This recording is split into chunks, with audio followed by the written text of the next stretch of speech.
You're listening to the Entrepreneur to Author podcast, episode number 19. Welcome to the Entrepreneur to Author podcast, the podcast that brings you practical strategies for building authority and growing your business. And now, here's your host, Scott MacMillan. You know you want to write a book, and you're convinced it's the right thing to do for your business. Maybe you've already outlined it or even put pen to paper, maybe more than once. But for whatever reason, your book just isn't progressing. Call it writer's block, call it procrastination, call it competing priorities. Whatever you call it, if your book remains unwritten, then today's episode may offer just what you need to get back on track. Now, until now, this podcast is focused on sharing the core principles laid out in Entrepreneur to Author the book. We felt that it seemed like the logical springboard before we ventured into other areas, but in this episode, we're shifting the format a bit. From this point onward, I'll be bringing on guests who will help bring these principles to life. Topical experts who have deep knowledge in a particular area, and published authors who've been through the Entrepreneur to Author journey. They all have experiences that we can learn from. And well, my guest today has helped countless entrepreneurs, leaders, and change makers bring their best ideas into the world. She has a 100% publisher pitch rate, and the authors that she works with are consistently being nominated for and winning awards for their books. She knows how to bring out the best from an author, whether they're working on their latest book or they're a first-time author. And she does it in a way that makes the whole process fun, easy, and 100% productive. And that is what we're going to be talking about today. She's going to be sharing her secrets for getting clear and confident on what you're writing about, banishing writer's block, and getting the highest impact possible. All the while speeding up the time that it takes to produce your best work. So stick around. You're not going to want to miss this edition of Entrepreneur to Author. Today's guest is someone who I've gotten to know really well over the past couple of years and for whom I have an incredible amount of respect and admiration. She epitomizes the same values that we embrace as we support authors in their Entrepreneur to Author journey. Excellence, strategy, impact. And that, I think, is why so many of the entrepreneurs whose books we've published at Grammar Factory are authors who've worked first with her to get their manuscript written. And why the quality of those manuscripts are, in my opinion, so high compared to others that we see coming in for editing. She's a book coach, editor, publishing strategist, and creator of the Expert Author Academy. Please join me in welcoming our first ever guest to the Entrepreneur to Author podcast, Kelly Irving. Kelly, welcome. I'm so happy to have you join us. Thanks, Scott. I'm very super pumped to be here. I always enjoy our conversations, and so I'm pretty sure everybody else is going to enjoy that as well. Yeah, I think so. I think we always have some good conversations, but it's usually just the two of us. So this is going to be a bit of a different game altogether. We're right? inviting people into our little inner circle here. Yeah. I love it. So first off, could you maybe give the audience a bit better sense of who you are and what your experience is in publishing and writing generally? Yeah, so I guess I've been working in publishing or some kind of facet like pretty much most of my career, but in different kind of avenues. So I've been a journalist, I was a travel writer for a long period of time, and I worked in education where I used to work with subject matter experts to really unpack and kind of get their knowledge base out of their heads and then turn that into easy digestible materials for other people. And that's probably closely more, the most closely related thing to how I work and what I do today. So I think, as a book coach, it's interesting because a lot of people find it really hard to label me or put a really neat kind of category on me. Publishing houses find me kind of really like, oh my God, because I wear different hats in different kind of contexts. So if you were going to put a bucket list on me or really kind of try and figure out what I do, I guess you'd call me a developmental editor. So that means for me, as a trained editor, my sweet spot is the beginning stage. So what is a good idea? How do you bring form to it? How do you actually articulate it and get it out of your heads? Now, I understand all facets of the publishing process. So from getting an idea, it's all well and good having an idea, but you actually have to get it onto the page. You have to write it. You have to bring structure around it. And then there are all these other aspects afterwards. And I think that's what people forget as well. Yeah, it's all well and good writing a book, but then you have to market it. You have to actually do things to get it into your readers' hands. So I'm experienced at all of those things, but that beginning stage is really my sweet spot. And what I've done kind of over the course of my career is make really good relationships and direct kind of industry ins with people. So people like yourself, people who can come in and talk to, my clients about what you need to know to self-publish. I've made inroads direct into publishing houses, and I bring publishers on to, talk to people about what they need to know. So that's kind of a big picture overview around what I do. But I guess the main thing really is that how do you bring an idea to life? How do you bring form to it? And then how do you coach and support people through that process? Because it's not an easy process. Yeah, absolutely. Yeah.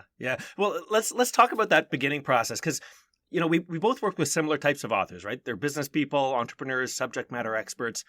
So let's talk about their motivation. I find with so many books on the market, some people wonder, is it still worth writing a book? And why do you think that authorship continues to be a priority for entrepreneurs? Like, what are expert authors trying to accomplish in publishing their book? And why does it remain an effective strategy for them? Yeah, okay. So there's a couple of levels to this question. And I think the first thing is, and this is kind of why I'm a bit different and unique to a lot of people out there.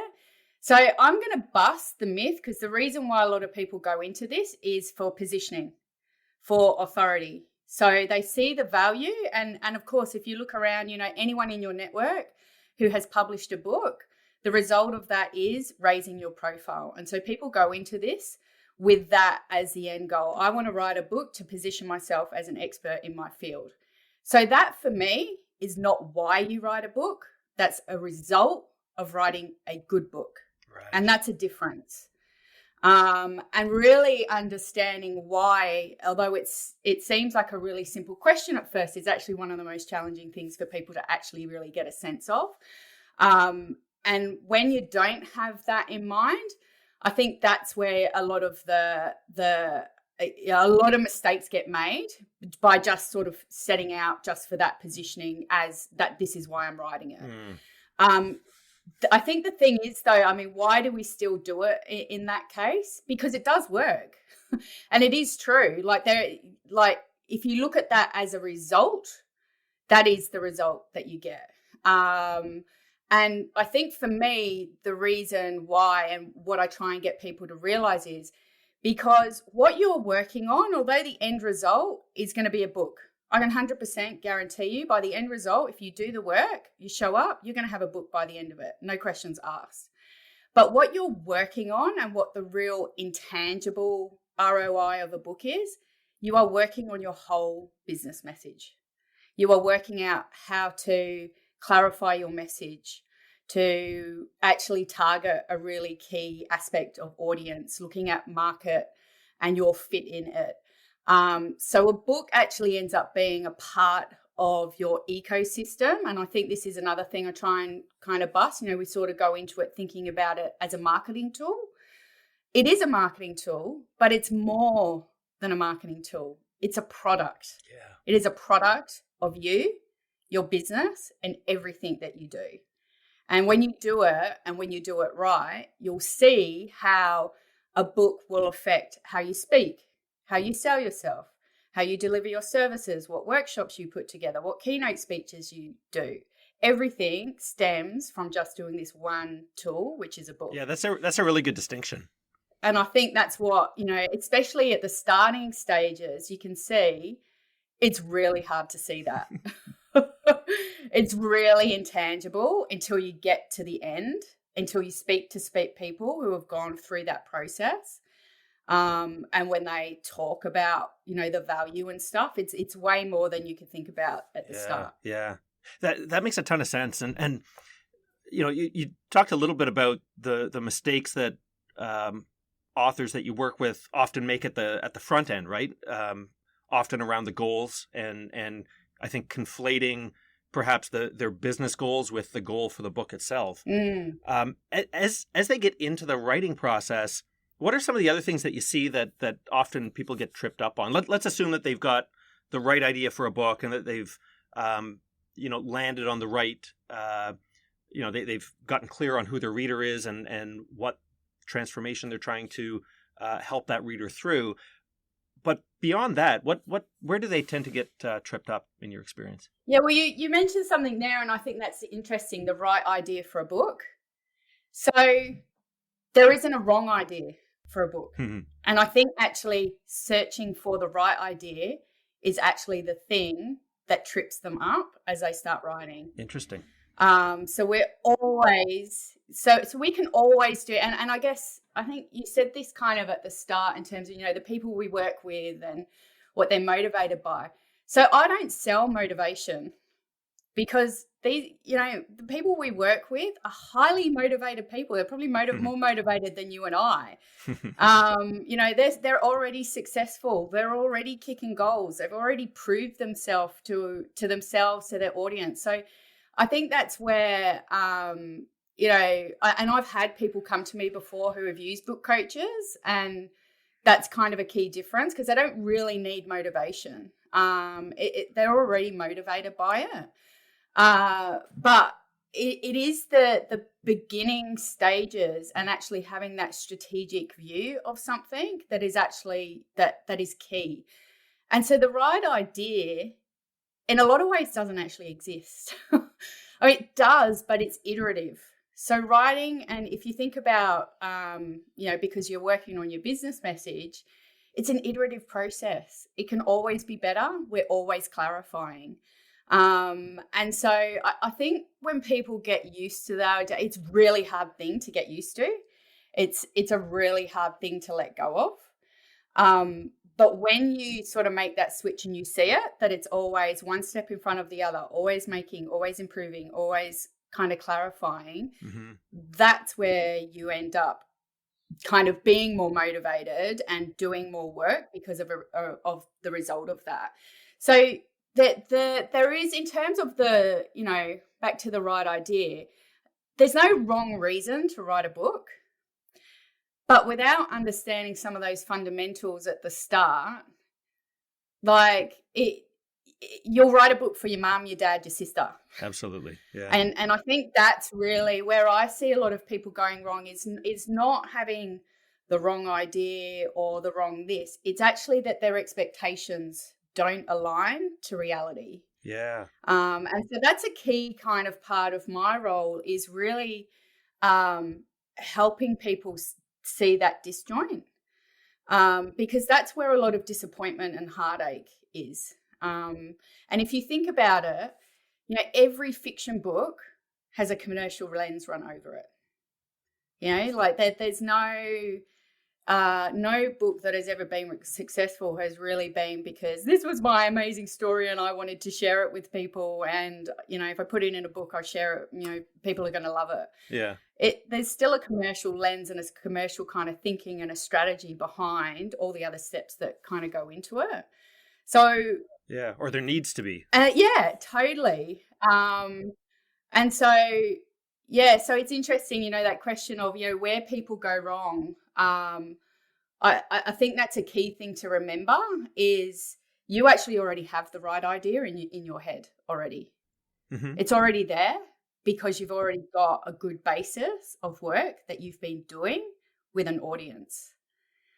And you just need that confidence and some tools and some things, to sort of be able to articulate that out of your head. Because once you actually start seeing stuff on a page, it kind of changes, and realizing that process is iterative can be quite liberating for people, but it's kind of an uncomfortable place to go into.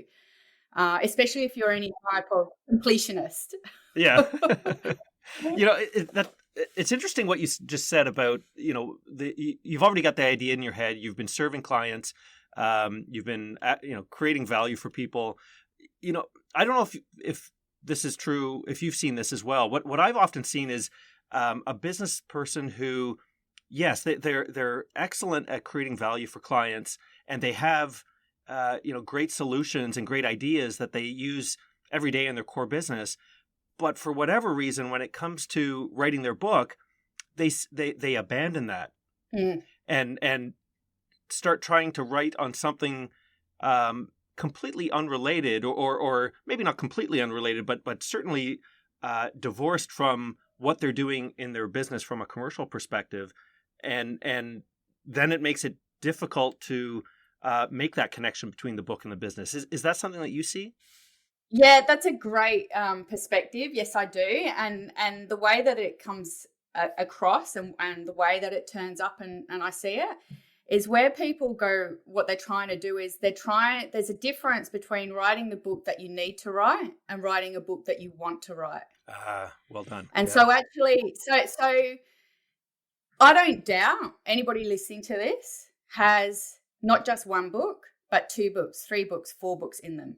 No one ever just writes one book. I actually don't know anyone who's just written one book. Everybody comes back a second, third, fourth, fifth time, no matter how hard it is, which just shows you what you learn and what you discover about the value of that process. But consequently, what happens is, and if you think back to that, thinking about raising your profile, what we try and do is write a book for where we want to be in the future, as opposed to where are you and what is going to get you to that next step. So we tend to think about 5 or 6 or sometimes 10 steps in front. And it's a real critical tension point because there's 2 things in this. You do need to write a book for where you want to be, not where you're at now. And I see this as what you would label as a mistake with a lot of books, because, and one reason is, if you think about the longevity of a book, and when you started at the start and thinking about the value is like, we've all got them sitting on our bookshelves and they last forever, which is also quite, where some of our fear comes from, because we want it to be right, because we want it to be a book that people are going to have for a long time. And so you can when you get a book right, and when a book's really good, you will have it working for you and in your business for like 2 years, maybe even more.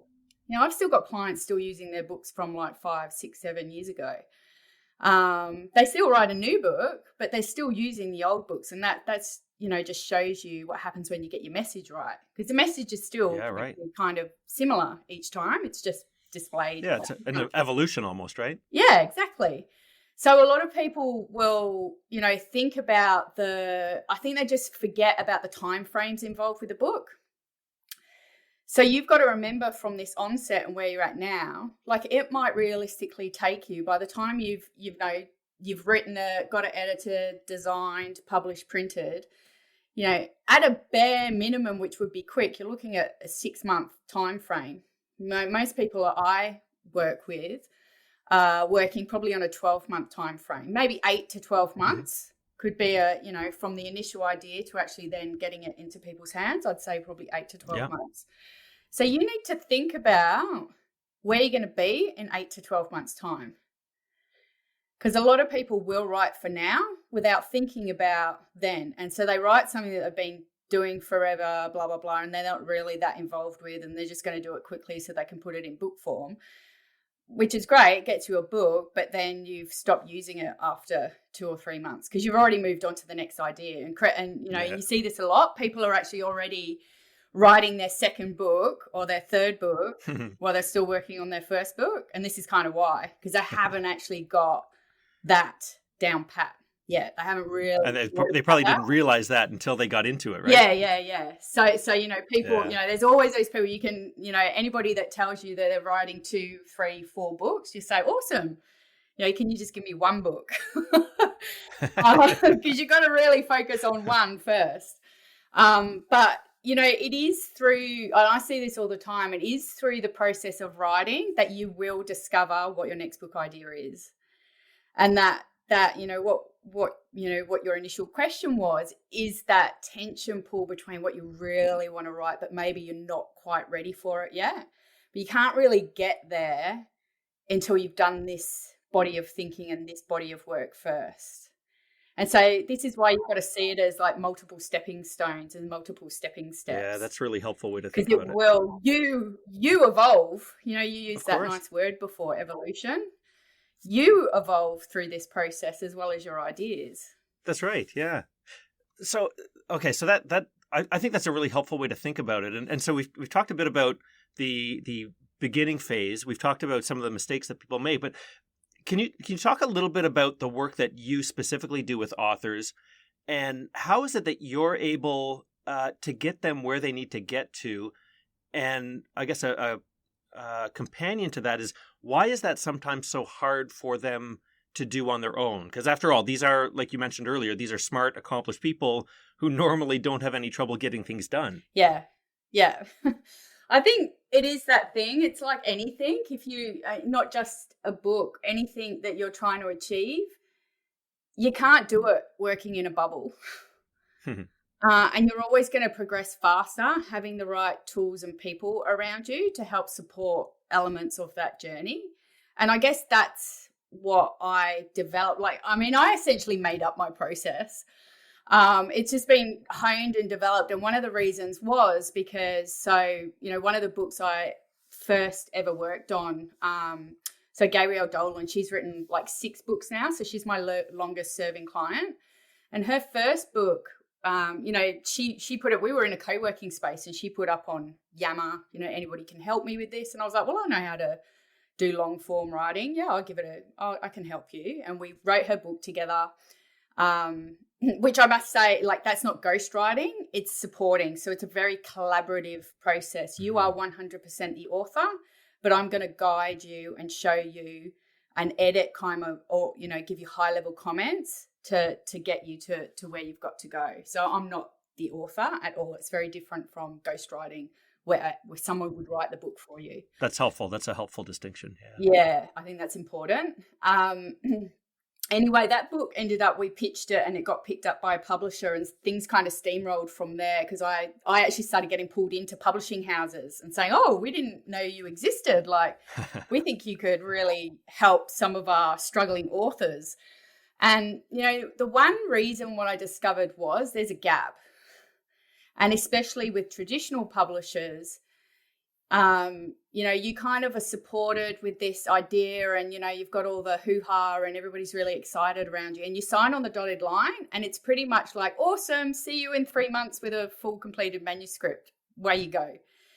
And authors are paralyzed. Like, I had, people just do not know what to do. And what they do is go around in circles for weeks and months until deadline day, and pretty much have nothing to show for it.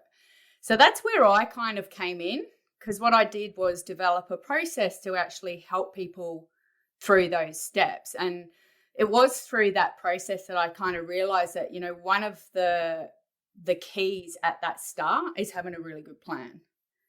And we tend to think of a plan as an outline, like I'll sit down on a Sunday and I'll come up with a great contents page on on a A4 piece of paper on the back of a napkin, and that's what I'll use as my structure. So that's not enough. Mm-hmm.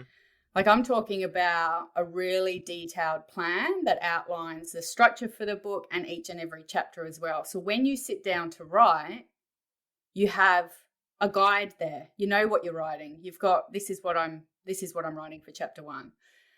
And my process is really about getting people to write a draft, a first shit draft. So really shitty, dirty draft, call it what you want, as quickly as you can, because it's a lot easier to work with words when they're on the page than if you're in your head. Yeah, that's so true, right? People don't realize that, right? They think it has to be perfect the first time it comes out. Yeah, people think that it has to be perfect. So this is where you kind of start to learn about that iteration. Because then what people do is they get stuck on, my plan's got to be perfect. But your plan is a constraint. And so if you haven't done that thinking, you don't have that constraint at the start, that's where you're going to get into all kinds of strife, towards the end. So, but what will happen is, as you start writing towards that plan, you will think of new ideas, or you'll think this and that, but you'll have something that you can kind of cross-check against. So that's how you problem solve. Oh, that wasn't in my plan. So am I actually going off track, or actually this needs to take shape and needs to tweak and change that way?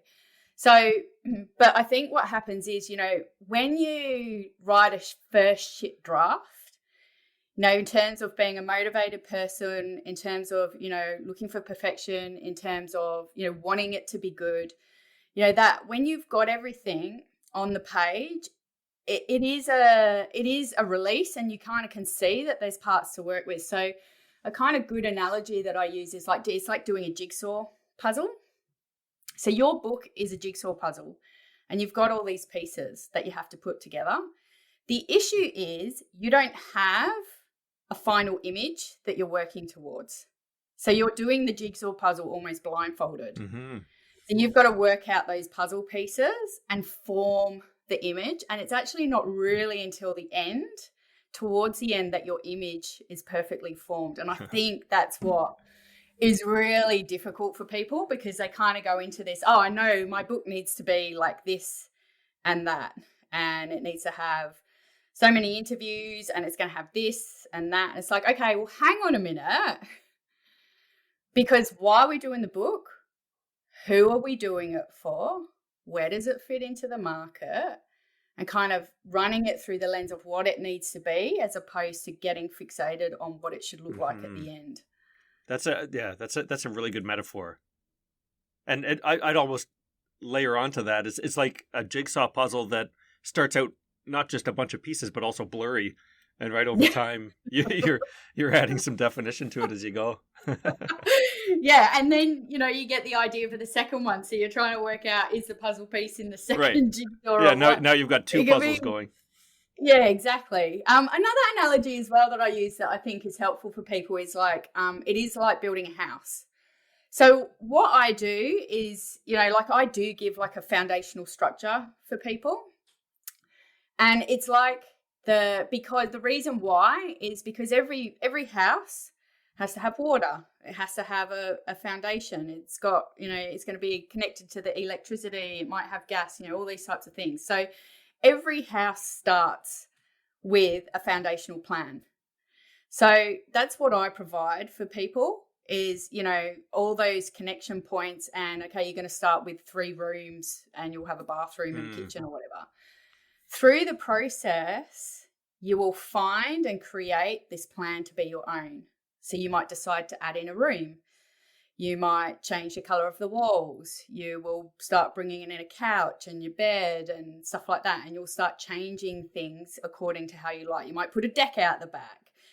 And so that's kind of the process of a book. It's kind of like start with a foundation and that plan, and then create. That's what allows you to create and build your own. So if you were to look at every book I've ever worked on, they have all had the same structure applied to them, that same plan. Mm-hmm. None of them looks the same at the end. Right. But having that kind of basis to start working from, like you said before, it's kind of the same principle as getting that first draft out there, as ugly as it might be. But with the structure, having a structure in place allows, I imagine, some freedom for people to then start doing the work. And then as you continue to work with them, then they start to have some flexibility in terms of how they use that structure. Yeah, 100%. And I think that's there was something that I learned from, I think it was an interview with James Clear, the author of Atomic Habits. Yeah, of course. Where he talks about writing is actually rewriting. Mm-hmm. That's the real writing. And I think so that for me is what is misleading with a lot of, stuff out there, because we focus on the craft of writing. We focus on the mechanics of writing. We focus on people who have been dead for 75 years and what their routines and rhythms were. Yeah. And it actually isn't helpful. It's more detrimental. And actually, it is there are other things to focus on, like having a good system around you by, really focusing on your reader, understanding what your objectives are, what the journey is you're taking that person on. It's almost taking yourself out of it and learning to become a little bit more objective about your work. Absolutely. It's tricky to do. But when you do it, that's a really big shift in what you create. And so that reworking phase is actually where a lot of the real heart is. Yeah. And I think, so that goes back to, the difference. So the difference between, a manuscript you guys would get from one of my authors is that those structural pieces and that foundation is there. So it's very clear who it's for, who the book is for. And it's not a big bucket as in, my book is for all CEOs and leaders. It's got a really clear one reader in mind. It's got a really clear A to Z journey, and there's a structure around that. And yes, there might still need to be some finessing and some of those puzzle pieces moved around, but there's a problem that's really clear that you're solving, and it's not overloaded or confused with 3 or 4 other things. Yeah, that's so important. When you can get it to that stage, the benefit of then using someone like, like your amazing team is, like, imagine, you're at this where your baseline now is and your benchmark. Only now are you going to take it up a notch. So that's a huge shift. Yeah. Rather than us having to deal with a lot of the foundational stuff. Yeah, we're the quality of what we're getting in the front door is that much higher to begin with, and that just allows us to elevate it even higher from there. Which, that's such an important point. Yeah, because I think, like, as an editor, and we talked about a little bit why I devised the process. I mean, one of those things was, so I was getting so many people coming to me already written manuscripts, and they think they're looking for a copy editor. So you'll get this all the time, right? So you get a manuscript in, and it's like, I'm just looking for an editor to help, fix up my typos and change my language and, make things a little bit more clear and, and I'm ready to go. And it's like, whoa, we're not even like in the ballpark yet. Yeah. And yes, and I think this is the different, or, what you have to realize. There are, my clients talk about, there are editors out there, and then there are editors. That's right. And if you've ever worked with, like a copy editor on, I don't know, Fiverr or whatever, and then you go to the pros, the difference, and you'll never go back. That's right. It's like night and day. It's like night and day. Yeah, totally. And that's the thing, right? Because, for me, and I do still work with people, like they'll come to me and they'll get an assessment, and we'll, look at things that are working, where the strengths are the manuscript, and then where the opportunities are to make it better. Because for me, I can't just look at a manuscript and fix up words and language if the core underlying things are fixed. So that's just not me. That's not the work that I do. That's right. If you're going to do it, like, I'm going to help you do it really well, which actually means you've got to go back to the start for some things and, like, understand some of these foundation things first and foremost. Yeah. And there usually are similar things, because they're things that you have to work on all the time, like the target reader, like the market fit. Yeah. Now your editors would probably talk about this. It's actually about being identifying patterns. So it's like being a pattern detective, and you can see the patterns and you can see the threads, because they're very similar, what appears through the process every single time. Right. The details might be different, but it's the same underlying issues that come up again and again. Yeah, and it is that. Sometimes I talk about, so if you imagine like a mountain, or, a wedding cake or something, it's like words are the icing on the cake, but it's all the ingredients, your thoughts, your ideas, your intellectual property. They're the ingredients that make the cake stay together. Right. So if you don't have those right, everything else is going to fall. Yeah. Yeah, the icing might taste delicious, but doesn't do you any good. Or it looks good, and then it tastes bad. Yeah. Once you get into the cake.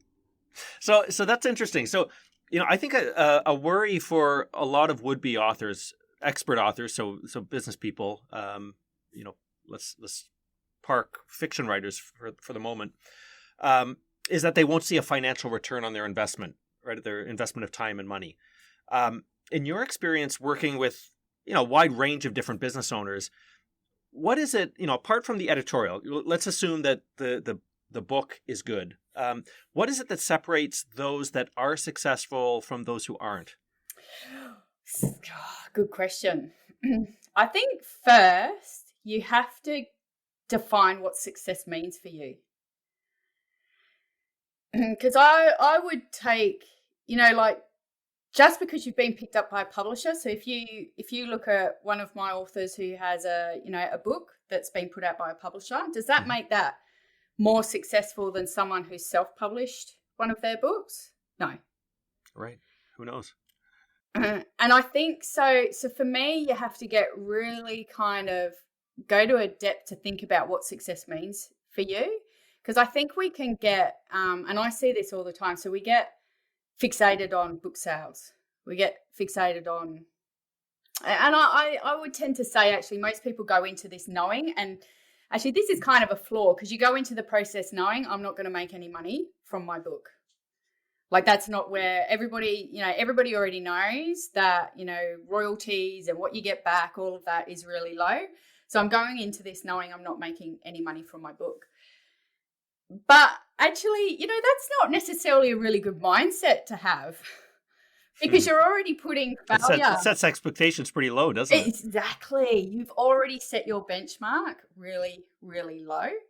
So there is a particular strategy for people, who want to make a living off of book sales. And I would say most of the people that we work with they're not doing that strategy. They could do if they wanted to, but they're not.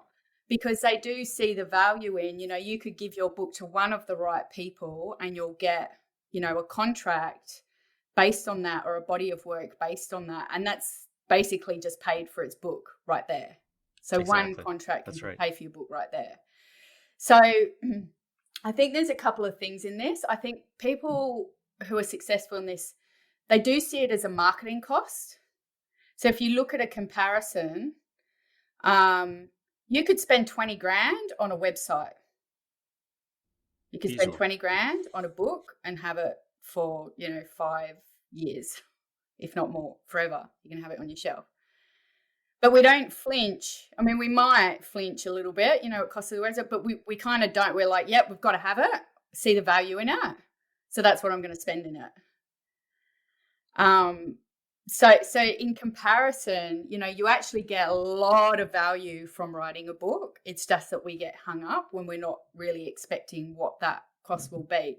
Whereas I think most people now, because everybody has to have a website, you sort of go into it, you can have a 3 grand website or you can have a 20 grand website, but most people will see the value in having a really good website because it's going to be turning away sales if it's a shitty looking website that someone can't use, pick up the phone to you. Yeah. So your 3 grand website's not doing it any favors. It's exactly the same if you overlay, that with looking at your book. It is. So success, I think what I try and get people to do is like, so there's a couple of things. It's like, don't sell yourself short going into it, but also realize, right now the intangible aspect might not be apparent. As soon as you start, you're going to actually see wins on the table while you're working on your book. So I've had clients, there's a guy in the Expert Author at the moment, and he got picked up, he hasn't published his book yet, and he got picked up by a conference, and he was actually able to, he pitched and used the basis of what he'd worked out in his book in the conference.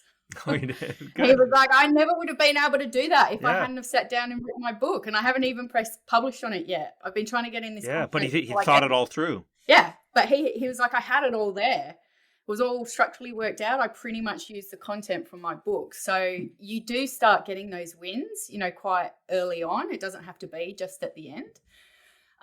But I do, and that's a good example because I do get people to think about, okay, what would be something intangible, that it's something tangible that you could, use that you'd like to get out of your book. So whether it's, I would love to use it as a way of, potentially getting onto a TEDx talk, and how could I use that basis for a TEDx talk or a presentation or a particular workshop, approaching a particular organization. Like coming up with something really tangible is kind of it's achievable. And when you see those, achievable goals, it will help elevate you even further. Yeah. so it is that basis of not having lofty goals, but also not setting your benchmark really low. So it is tricky because, I think, so the numbers thing, it's kind of like pulling a rabbit out of the hat. Like, so I'm like, okay, well, why 1,000 books? Why do you want to sell 1,000 books? Like, what does 1,000 mean to you? Yeah. Because what 1,000 books, selling 1,000 books means for Alison is going to be really different to what it means for someone selling 500 books, for example. And it is really easy to get drawn into other people, like our comparisonitis starts kicking in, which is why it's got to really be about you. And what would success mean for you? What would a really good result look like for you? And what are some of those tangible goals that you could align with it to actually tick off? Yeah. I like that idea of finding something specific, and understanding why that's important to you, and really using that as your litmus test rather than trying to back into, for example, a specific ROI. You can, if you can identify that thing or that basket of things that would be meaningful and valuable to you and your business, and have the confidence that if your book can help you deliver that, it will have paid for itself, multiple times over. I think that's an important takeaway for people. That's really, I like that a lot. Yeah. And I think the other thing to remember as well is, so I see this transition quite a lot because it is really important about you and having your goals. But and the reason why you are so important is because you are the person that has to sit down and do the hard work. So I could tell you, we could spend 20 minutes together on a call and I could tell you exactly what you should write and how you should write it. There you go, 20 minutes, I could actually tell you that. The one thing I can't tell you, and nobody else can either, is why you should write your book. And that underlying motivation has to come from you because you're the person who's going to sit there and do the work. And you've got to be brought into that whole journey from doing the work, at the onset and writing to actually doing the marketing and getting it into people's hands. So that's really, really important. Equally, and actually, as an exercise that I run with clients a lot, and it's really interesting because the more deeper we dig into why we're doing something, actually there's a bit of a switch sometimes, and you actually make a transition to thinking about your audience and your reader and what would make the product valuable for them. What is the journey that you are taking them on? And so there's like a nice segue thing that naturally happens where it's almost like we strip out our own ego and we actually start delivering valuable work for somebody else. Interesting. But you have to go through that. You have to go through that journey in order to get to that place. Yeah, you do. And it's just, this is the value of clarifying your business message because it is about you, but you want to affect somebody else. And that means meaningful, genuine connection, authenticity, all these things that, people genuinely want. But there's a segue and a transition that naturally happens the deeper you go in this kind of work. Yeah, you're right. Yeah, 100%. So, we're coming up to the end of 2021, and I think it's at this time of year that a lot of people start thinking about what is it that they want to accomplish in the year to come. So, I'm sure that there are a lot of listeners who are thinking that 2022 is the year that they want to have their book written, have it published, but they're uncertain about how to move forward or how to take the next step. What advice would you give to the listener that's in that situation? Just do it. And in a lot of instances, it is really about, so this is the point where we go, okay, 2022, do I have enough time? Is the time me? Am I ready? I'm not sure. I've got all this other stuff on, blah, blah, blah, blah, blah. So it's interesting because a lot of the objections to moving forward in your book actually end up being, they seem like it's about time and our capacity. And actually, I'd get really critically aware of what emotional kryptonite is holding you back. because really it's about making a leap into the unknown and into something that is quite uncomfortable. And it's only when you realize that you actually start making inroads. Because I've seen when people are bought into the journey, when they have skin in the game, and that actually does usually mean some kind of small monetary investment. It's like business coaching. If you sign up for a business coach, you're going to do the work because you want to get your money's worth back. It's the same deal. Whatever it means for you in terms of having skin in the game, that means you're going to show up and you're going to commit and you're going to do the work. So people prioritize their books. They're the people who actually get their books done. And there is a lot of, you might think on the surface, oh, well, that's all well and good. But, look at like last year when like half the world was in lockdown and stuff like that. Now, a lot of people then were actually selling, oh, great, now you're in lockdown. Like it's a really great time to start your book. And I'm like, what, while you're homeschooling, you've got partners in the next room on the phone. Like it's a terrible time. People have far less time than ever to start. It was a great time for people who live alone to write a book. But it didn't stop anyone. So I saw that did not stop anyone. Like my work didn't change as a result of that. People weren't getting held back because they genuinely saw it as an opportunity and you prioritize it as a project. And it takes guts to do that. And I think that's the thing. It takes guts to do it. So if you do want to start your book and you do want to have a book in your hands for next year, you can absolutely do it. It's just about doing it. It's just about putting one step in front of the other. You got to prioritize it. And look, and if you're wondering, like, well, okay, but what is that one step? So I'm actually hosting a free workshop coming up soon. And I talk about some of these strategies in terms of, okay, well, what do you do as that first initial step? What are some of these, that we talked about the foundational elements? What are some of those foundational elements that I could think about in order to get my book moving? So anybody who wants to come along to that, kellyirving.com/workshop, they can sign up to that. And I'd also say the second good thing that you could do, we talked about the right idea. So the right idea is in your head right now. You just need to see it on paper. So I've got a free tool and I can give you the access link, to put in your show notes, kellyirving.com/canvas. So I call it the book canvas. It's very much like a lot of people would use to come up with a business idea, right? You use the canvas tool. So it's been developed to help you show you what some of those foundational aspects are.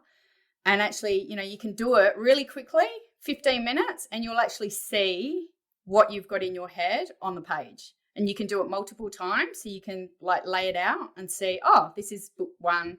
Oh, fantastic. A book idea 2, this is book 3. And you'll actually see when it's laid out on the page, that's actually how you see, oh, this book has more legs. That's when the light bulb goes off. That's when the light bulb goes off. It's just that what we do is we're trying to do it inside our heads instead of actually putting it on the page.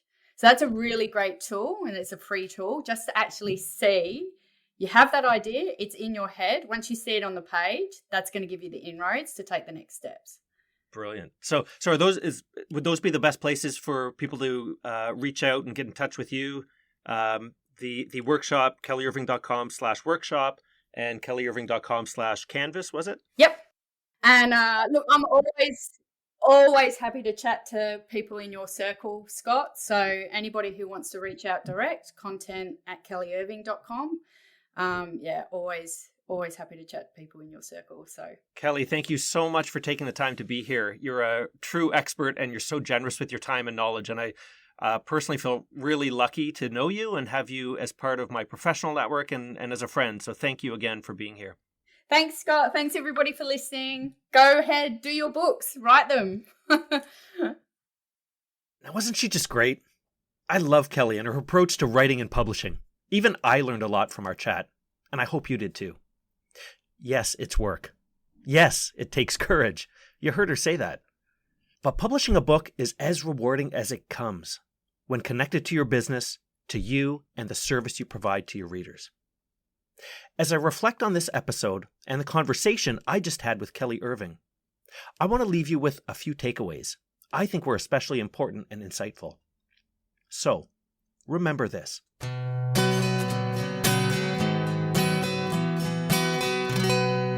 If you don't know what to write about, consider how you're already serving your clients and delivering value to them. Every one of us who has a viable business has something meaningful to write about. You need only uncover it. It's not enough to have a book outline that you just scratched out on the back of an envelope. You need a robust and detailed writing plan. That, my friends, is how you beat writer's block.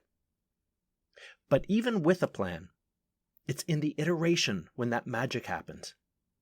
So use your plan as your roadmap and get that ugly first draft out as quickly as possible.